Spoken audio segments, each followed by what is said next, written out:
কোনবা মাফিয়া মন্ত্ৰী এয়া হৈছে তেওঁলোকৰ উদ্দেশ্য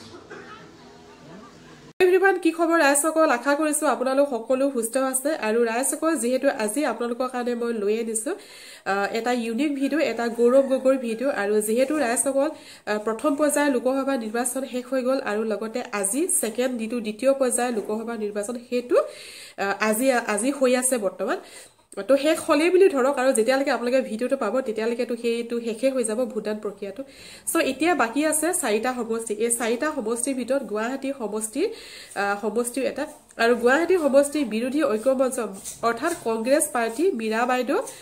মীৰা বৰঠাকুৰ গোস্বামী বাইদেউ সো ৰাইজসকল এতিয়া মীৰা বাইদেউ গোস্বামী নিৰ্বাচনত লাগি গৈছে আৰু তেওঁৰ মানে তেখেতৰ যি নিৰ্বাচনী প্ৰচাৰ দম পুৰা জোৰজাৰকে চলাই আছে আৰু লগতে তেওঁ সহায় কৰিবৰ কাৰণে আহি গৈছে লুইজ্যোতি গগৈ কিন্তু আজি মই আপোনালোকক গৌৰৱ গগৈৰ ভিডিওটোহে দিম সো লুইজ্যোতি গগৈ আৰু গৌৰৱ গগৈ দুইজনে আছে হি গুৱাহাটীত আৰু মীৰা বৰঠাকুৰ বাইদেউ সহায় কৰিছে নিৰ্বাচনী প্ৰচাৰ সো ৰাইজসকল আজি আপোনালোকৰ কাৰণে মই যেটো ভিডিও লৈ আনিছো আৰু এই ভিডিওটো হৈছে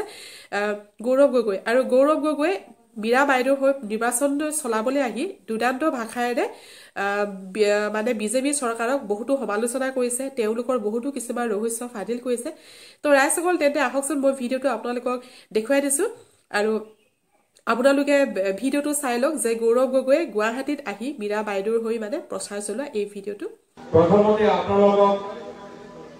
ধন্যবাদ জ্ঞাপন কৰিবলৈ বিচাৰিছো কৃতজ্ঞতা জ্ঞাপন কৰিবলৈ বিচাৰিছো যে ইমান ৰ'দত আপোনালোকে ইমান ধৈৰ্য সহকাৰে আমাৰ কথাবোৰ যে শুনি আছে সেইটোৱে প্ৰমাণ কৰে যে এইবাৰ অসমবাসী ৰাইজে বৰ্তমান লোকসভা নিৰ্বাচন যথেষ্ট গুৰুত্ব সহকাৰে লৈছে ইয়াৰ পূৰ্বে যিমানবোৰ লোকসভা নিৰ্বাচন হৈছে ইয়াৰ পূৰ্বে যিমানবোৰ বিধানসভা নিৰ্বাচন হৈছে আটাইতকৈ গুৰুত্বপূৰ্ণ নিৰ্বাচন হৈছে বৰ্তমানৰ লোকসভা নিৰ্বাচন কিয় গুৰুত্বপূৰ্ণ এইবাৰ আপোনালোকে মাত্ৰ নিজৰ সাংসদগৰাকী নিৰ্বাচিত কৰা নাই এইবাৰ কোন দলৰ চৰকাৰ কেন্দ্ৰত শাসন কৰিব সেইটো নিৰ্ধাৰিত কৰা নাই এইবাৰ আপোনালোকক সিদ্ধান্ত ল'ব লাগিব যে ভাৰতৰ গণতন্ত্ৰ থাকিব নে নাথাকিব এইবাৰ আপোনালোকক সিদ্ধান্ত ল'ব লাগিব যে আপোনালোকৰ বাক স্বাধীনতা থাকিব নে নাথাকিব এইবাৰ আপোনালোকক সিদ্ধান্ত ল'ব লাগিব যে সংবিধানৰ ভিতৰত যে বিভিন্ন জনগোষ্ঠী জনজাতি যি অধিকাৰ পায় যি সুৰক্ষা পায় সেই অধিকাৰবোৰ আইনবোৰ থাকিব নে নাথাকিব আজি এটা গুৰুত্বপূৰ্ণ নিৰ্বাচন বিজেপি ফালৰ পৰা আমি কি শুনা পাওঁ যে তেওঁলোকে সংবিধানটো সলনি কৰিবলৈ বিচাৰে যদি সংবিধানটো সলনি কৰে তেতিয়া আমাৰ ওপৰত কি প্ৰভাৱ পৰে সংবিধানত লিখা আছে যে বিভিন্ন অনুসূচিত জাতি বিভিন্ন জনগোষ্ঠী জনজাতিৰ বাবে যিকোনো দলৰ কেন্দ্ৰীয় চৰকাৰ থাকে এই কেন্দ্ৰীয় চৰকাৰে জনগোষ্ঠী জনজাতিৰ বাবে বিশেষ আইন হাতত ল'ব লাগিব কিন্তু যদি বিজেপি সংবিধান সলনি কৰি দিয়ে আটাইতকৈ ডাঙৰ প্ৰভাৱ পৰিব আমাৰ বিভিন্ন জনগোষ্ঠী জনজাতিৰ ওপৰত আপোনালোকৰ বিশেষ মৰ্যাদা আছে আপোনালোকে যে বিশেষ সুৰক্ষা পায় এই সুৰক্ষাটো ভৱিষ্যত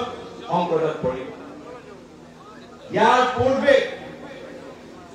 ভাৰতৰ স্বাধীনকালৰ পৰা বৰ্তমানলৈকে বিভিন্ন জনগোষ্ঠী জনজাতি যিমানবোৰ সুৰক্ষা পাইছে সদায় কংগ্ৰেছৰ দিনত পাইছে সদায় কংগ্ৰেছৰ দিনত আমাৰ অসমৰ ভিতৰত যিমান আমাৰ কাউন্সিল আছে অট'নমাছ কাউন্সিল কথাই কওক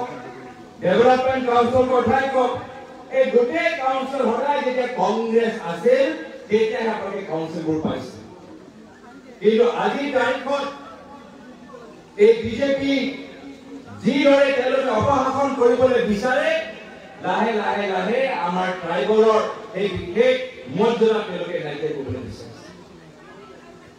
কি কৰিবলৈ বিচাৰিছে আজি আপোনালোকে দেখা পাইছে